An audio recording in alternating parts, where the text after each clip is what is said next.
What happens when the very men trained to defend the nation become its most dangerous offenders?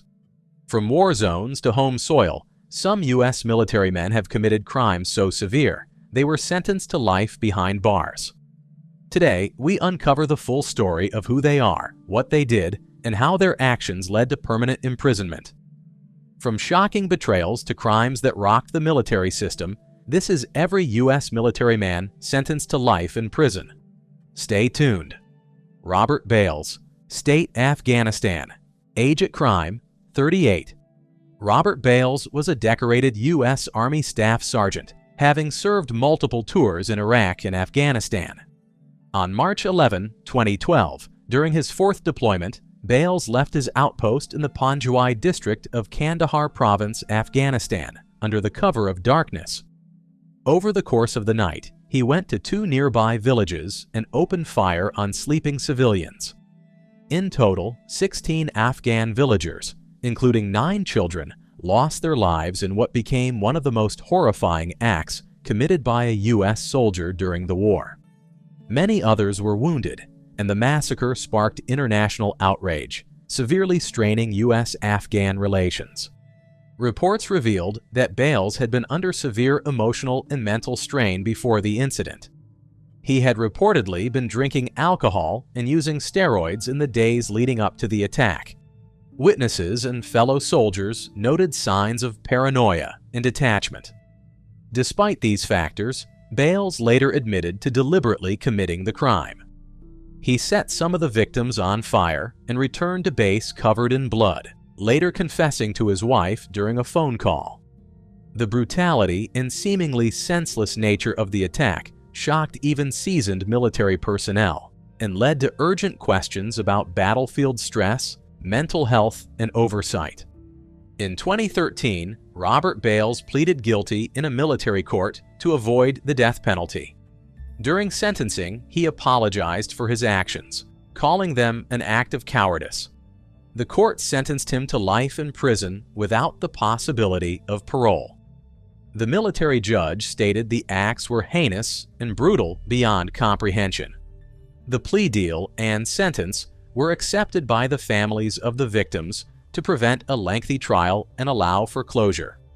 Despite this, the pain remains deep in the affected Afghan communities, where entire families were wiped out in a single night. Bales is currently serving his life sentence at the United States Disciplinary Barracks in Fort Leavenworth, Kansas. His case continues to spark debate about the impact of multiple combat deployments, the responsibility of command in identifying psychological distress, and the accountability of soldiers who commit atrocities abroad. While Bales expressed remorse, many view his apology as too little, too late. His story remains one of the darkest chapters in modern U.S. military history, a man trusted with protecting lives who instead shattered them. Dwight J. Loving, State, Texas. Age at crime, 20. Dwight Jeffrey Loving, born around 1968 in Rochester, New York, was a private first class in the U.S. Army stationed at Fort Hood, Texas, when he committed a gruesome double homicide on December 24, 1988. On that night, Loving set out to rob taxi drivers and ended up murdering 2 of them private: Christopher Fay and retired Army Sergeant Bobby Charbino. Both victims were moonlighting as cab drivers. The murders were cold-blooded, as Fay was executed with 2 shots to the back of the head, while Charbino was also shot after being forced to lie down. Loving later attempted to murder a 3rd cab driver, Howard Harrison, who managed to defend himself and escape. The motivation behind the killings, as revealed during Loving's videotaped confession, was disturbingly casual. He reportedly said he killed one of the victims to see if he could get away with it, and the other for fun. After the murders, Loving returned to his barracks and went out partying, showing no immediate remorse for his actions. He was arrested the following day by a joint task force including the FBI, Texas Rangers, and the U.S. Army CID. His confession was videotaped, reviewed, and signed by him. In March 1989, Loving was tried by a court-martial at Fort Hood and found guilty on April 3, 1989. He was sentenced to death, a decision that was later upheld by the U.S. Supreme Court in 1996. Over the years, his legal team pursued numerous appeals, challenging the constitutionality of his sentence, including arguments about the separation of powers in defining aggravating sentencing factors. These challenges were ultimately unsuccessful, and Loving remained on military death row for decades. Despite the severity of his crimes, Dwight Loving was not executed. On January 17, 2017, just days before leaving office, President Barack Obama commuted his death sentence to life imprisonment without parole. He is currently serving that sentence at the United States Disciplinary Barracks in Fort Leavenworth, Kansas. His case remains one of the most high-profile examples of military capital punishment in modern U.S. history and underscores the legal complexities and presidential authority involved in military executions. Calvin Gibbs, State, Afghanistan, age at crime, 25. Calvin Gibbs, U.S. Army Staff Sergeant from Billings, Montana, was implicated as the ringleader in one of the most disturbing war crime cases involving American soldiers during the war in Afghanistan. In 2010, while serving with the 5th Stryker Brigade in Kandahar Province, Gibbs and several other soldiers were accused of forming a self-styled kill team that intentionally murdered Afghan civilians for sport. Gibbs, who was 25 years old at the time, was said to have orchestrated and encouraged the killings, keeping fingers from victims as trophies and boasting about his actions. The investigation revealed that between January and May 2010, Gibbs and his fellow soldiers staged combat scenarios to justify killing innocent Afghans. In one instance, they allegedly planted weapons on corpses to make it appear as though the victims posed a threat. The soldiers took disturbing photographs with the bodies, which later surfaced as evidence. Gibbs was described as charismatic but manipulative, influencing younger and less experienced soldiers to participate in the killings. The case drew widespread condemnation and was seen as a dark stain on the U.S. military's presence in Afghanistan. Gibbs was arrested in June 2010 after one of the soldiers involved reported the crimes. The investigation uncovered a cache of gruesome evidence, including body parts kept as souvenirs and graphic photographs. During his court-martial, witnesses testified about Gibbs's role in the premeditated murders, his leadership in orchestrating cover-ups, and his chilling lack of remorse. Prosecutors painted a picture of a man who relished violence and viewed the Afghan population with contempt. In 2011, Calvin Gibbs was convicted of murder, conspiracy, and other charges related to the killings. He was sentenced to life in prison with the possibility of parole after 10 years. As of now, he is serving his sentence at the United States Disciplinary Barracks in Fort Leavenworth, Kansas. The Maewan District murders remain a pivotal example of war crimes committed by American troops and have led to renewed calls for stricter oversight of military conduct in war zones. John M. Russell, State, Iraq, age at crime, 44. On May 11, 2009, U.S. Army Sergeant John M. Russell opened fire at a military counseling clinic at Camp Liberty in Iraq, killing 5 unarmed American service members. The attack occurred after Russell, who had visited the clinic multiple times, had a heated confrontation with clinic personnel. He was being escorted back to his unit at Camp Stryker when he seized an unsecured M16 rifle, returned to the clinic, and committed the killings. Witnesses described Russell as distant and suicidal in the days leading up to the attack, and he had previously been diagnosed with depression and dyslexia. Russell was serving his 3rd deployment in Iraq at the time of the attack and was a communications NCO with the 54th Engineer Battalion. While he excelled with traditional radio systems, he struggled with newer technologies, causing performance issues and social withdrawal. His increasingly disturbed behavior was noted by peers, and he had visited the Camp Liberty Combat Stress Clinic 3 times prior to the fatal incident. The victims of the shooting included a mix of Army and Navy personnel, ranging in age from age 19 to 54 years. Following the incident, Russell was charged with 5 counts of murder and 1 count of aggravated assault. Despite a pretrial recommendation against seeking the death penalty due to his mental health status, military prosecutors pursued capital punishment. His defense argued that he was a victim of mental health mistreatment and planned to use an insanity defense. This sparked debate over the quality and accountability of mental health care for military personnel in combat zones. Some media investigations supported the defense's claims, while others, including testimony from clinic staff, disputed them. In 2013, Russell pleaded guilty to 5 counts of unpremeditated murder as part of a plea deal to avoid the death penalty. However, the jury later determined the killings were premeditated, making a life sentence mandatory. The judge ultimately sentenced Russell to life imprisonment without the possibility of parole. He is currently incarcerated at the United States Disciplinary Barracks, and his case remains a grim example of the potential consequences of inadequate mental health support in military settings.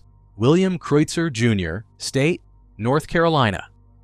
Age at crime 26.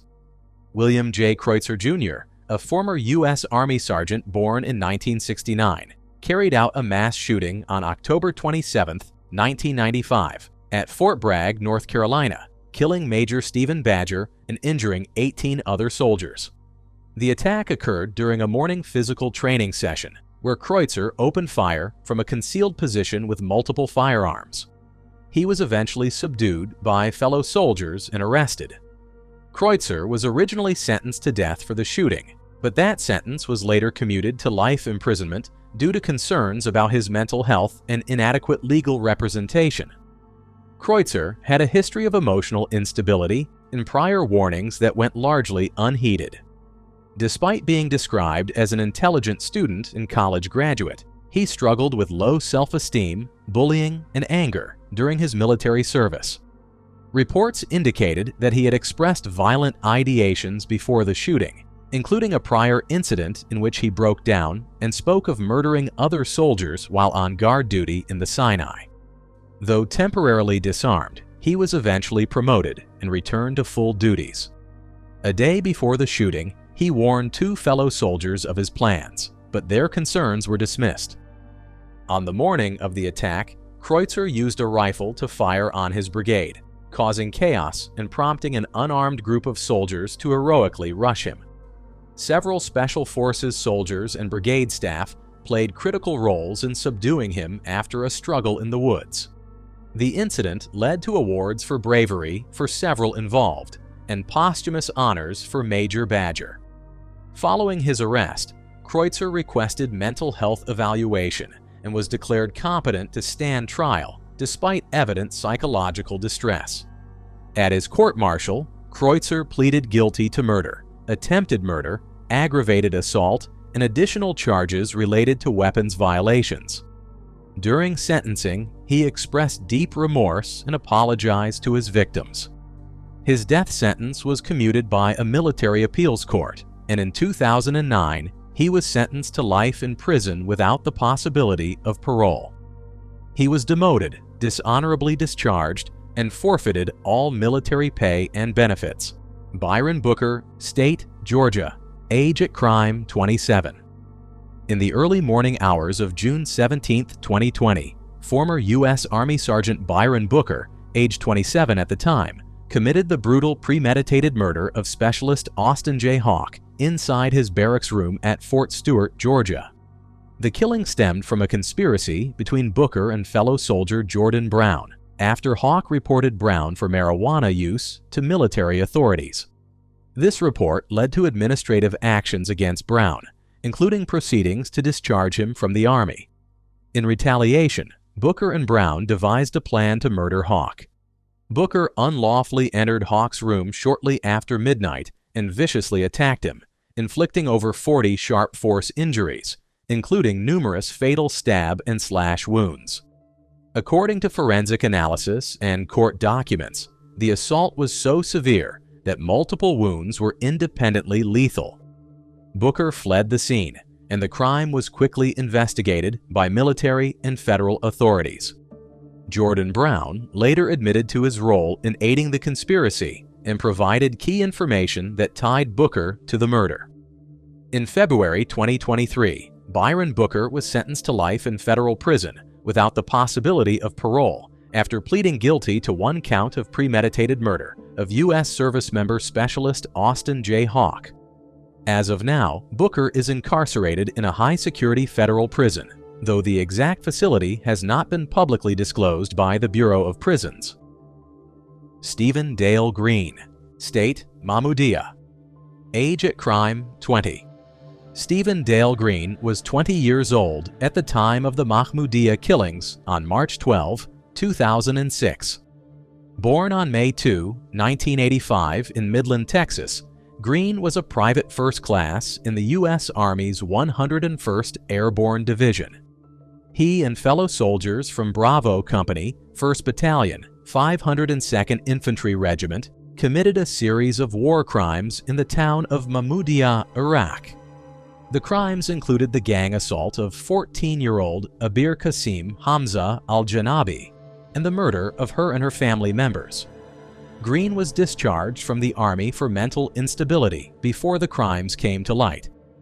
Following his discharge, Green was arrested and tried in a U.S. civilian court under the Military Extraterritorial Jurisdiction Act.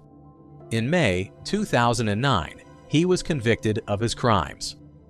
Although prosecutors sought the death penalty, the jury could not reach a unanimous decision, resulting in a sentence of life imprisonment without the possibility of parole. Green was incarcerated at the United States Penitentiary in Tucson, Arizona. On February 17, 2014, he was found dead in his cell from self-harm by hanging 2 days earlier. He was 28 years old at the time of his death. The Mahmoudiya killings remain one of the most egregious war crimes committed by U.S. forces during the Iraq War, highlighting severe lapses in military oversight and the psychological toll of combat on soldiers. The incident prompted widespread condemnation and led to discussions on the importance of ethical conduct and mental health support within the military. Malik Kearney, State, Maryland. Age at crime, 34. Army Sergeant Malik Kearney's conviction in 2018 for the brutal murder of his wife, Army Private First Class Carlin Ramirez, stands as a tragic case of domestic violence intertwined with military life. On August 24, 2015, Kearney, stationed at Fort Jackson, South Carolina, traveled to Severn, Maryland to confront Ramirez, who had recently separated from him and obtained a protective order. Upon entering Ramirez's townhouse, Kearney shot her 3 times in front of their 4-month-old daughter. He then staged the crime scene to appear as though it were an SA, even placing their daughter in Ramirez's arms before leaving the house. The child was unharmed physically, but the psychological trauma of witnessing her mother's death would undoubtedly affect her for years. Kearney's actions, particularly his choice to end Ramirez's life, despite ample time to reconsider during his lengthy drive, illustrated the cold, premeditated nature of his crime. In the aftermath of the murder, Kearney's co-conspirator, Dolores Delgado, played a pivotal role in assisting him. Delgado, who had a romantic relationship with Kearney, provided the firearm used in the murder and aided his journey to Maryland by giving him her car and large gas cans to avoid detection. She also helped cover up the crime by disposing of evidence, including the weapon, clothing worn by Kearney, and a key that allowed him entry into the townhouse.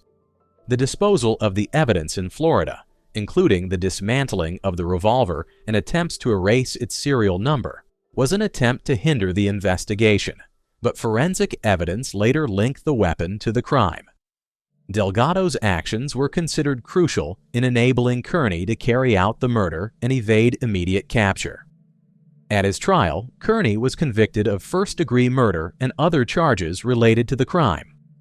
During sentencing, U.S. District Judge George L. Russell condemned Kearney's actions as that of a cold-blooded murderer and emphasized the premeditated nature of the crime.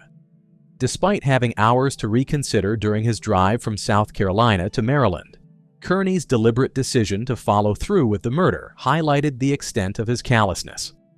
Kearney was sentenced to life in prison without the possibility of parole, a reflection of the severity of the crime and the potential danger he posed to others.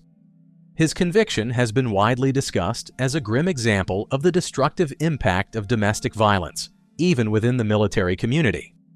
Delgado, as Kearney's accomplice, was also held accountable for her actions. She was sentenced to 17 years in federal prison for her role in the murder. The case has drawn significant attention due to the involvement of 2 military members and the heinous nature of the crime. Grady Wayne Wilkes. State: Alabama. Age at crime: 29. Grady Wayne Wilkes, a former member of the Alabama National Guard, was convicted for the 2019 shooting that resulted in the death of Auburn police officer William Buechner and the injury of 2 other officers. The incident occurred on May 19, 2019, when officers responded to a domestic disturbance call at the Arrowhead Mobile Home Park in Auburn, Alabama. Wilkes, age 29 at the time, opened fire on the officers upon their arrival, wearing military-style body armor and a helmet. Officer Buechner, a 13-year veteran of the Auburn Police Department, succumbed to his injuries shortly after the shooting. Officers Webb Sistrunk and Evan Elliott were also wounded but survived the attack. The shooting prompted an overnight manhunt, leading to Wilkes' capture the following morning. During the trial, prosecutors presented evidence that Wilkes intended to kill every officer present during the incident. The defense argued that Wilkes suffered from mental illness and did not have the intent to kill Officer Buechner. Despite these arguments, the jury found Wilkes guilty of capital murder and 2 counts of attempted murder. On August 17, 2023, Wilkes was sentenced to life in prison without the possibility of parole. At the sentencing, he expressed deep remorse, stating, "I'm so sorry. I can't put it into words. I can never make it up to you. I can never get him back. I'm so sorry." Andrew Paul Witt. State: Georgia. Age at crime: 22. Andrew Paul Witt, a former U.S. Air Force senior airman, was convicted of a double homicide committed on July 5, 2004 at Robins Air Force Base in Warner Robins, Georgia. At the age of 22, Witt fatally stabbed fellow airman Andrew Schleipzig and his wife Jamie and attempted to kill another airman, Jason King, following a personal dispute. The attack was premeditated, with Witt changing into his battle dress uniform before driving to the Schleipzig residence and carrying out the stabbings. Witt was initially sentenced to death in 2005, becoming the only airman on the military's death row at the time. However, in 2016, a military appellate court vacated the death sentence due to concerns about the adequacy of his legal defense, ordering a new sentencing hearing. In 2018, a military panel resentenced Witt to life imprisonment without the possibility of parole. As of now, Witt is serving his life sentence at the United States Disciplinary Barracks in Fort Leavenworth, Kansas. His case has undergone multiple appeals, with the U.S. Court of Appeals for the Armed Forces upholding the life sentence in 2023, affirming that the trial was fairly conducted. This case is notable within the military justice system due to the severity of the crime, the initial imposition of the death penalty, and the subsequent legal proceedings that led to a life sentence without parole. Isaac Agwigwe. State: Georgia. Age at crime: 20. Isaac Agwigwe, a former U.S. Army private, was at the center of a chilling case that began in 2011 at Fort Stewart, Georgia. At the age of 20, Agwigwe murdered his pregnant wife, Sergeant Deirdre Agwigwe, by strangulation. The death was initially ruled as suspicious, and it was later revealed that Agwigwe received $500,000 in death benefits and insurance payouts. These funds were subsequently used to bankroll a domestic militia group Agwigwe had founded, known as FEAR, which stands for Forever Enduring, Always Ready, which had anti-government ideologies and plans to commit acts of domestic terrorism. A few months after the first murder, Agwigwe orchestrated the execution-style killings of former soldier Michael Rourke and his teenage girlfriend Tiffany York in a remote wooded area near Fort Stewart, The motive behind these murders was to silence Rourke, who had recently left the military and was suspected of having knowledge of the group's operations. Both victims were lured to the area under false pretenses and shot. These brutal crimes revealed the extent of Fear's intentions and the measures Agwigwi was willing to take to preserve his militia's secrecy. Following his arrest, Agwigwi faced both civilian and military trials. He pleaded guilty in civilian court to the double homicide and received a life sentence without the possibility of parole. In a separate court-martial proceeding, he was convicted for the murder of his wife and their unborn child, for which he was also sentenced to life in prison. Evidence presented during both trials highlighted Agwigwi's manipulation, calculated planning, and dangerous ideology. Today, Isaac Agwigwi is serving his life sentences in a Georgia state prison. His case not only shocked the military community, but also raised concerns about extremism within the armed forces. The story of Agwigwi and the Fear militia has been covered in detail by organizations such as the Southern Poverty Law Center and remains a disturbing example of domestic radicalization intersecting with military experience. From decorated soldiers to dishonored inmates, their stories serve as a chilling reminder that no uniform shields one from justice. These men once fought for freedom only to lose their own. As the prison walls close in, their names remain etched in military and criminal history. Thank you for watching. Don't forget to like, share, and subscribe for more untold stories.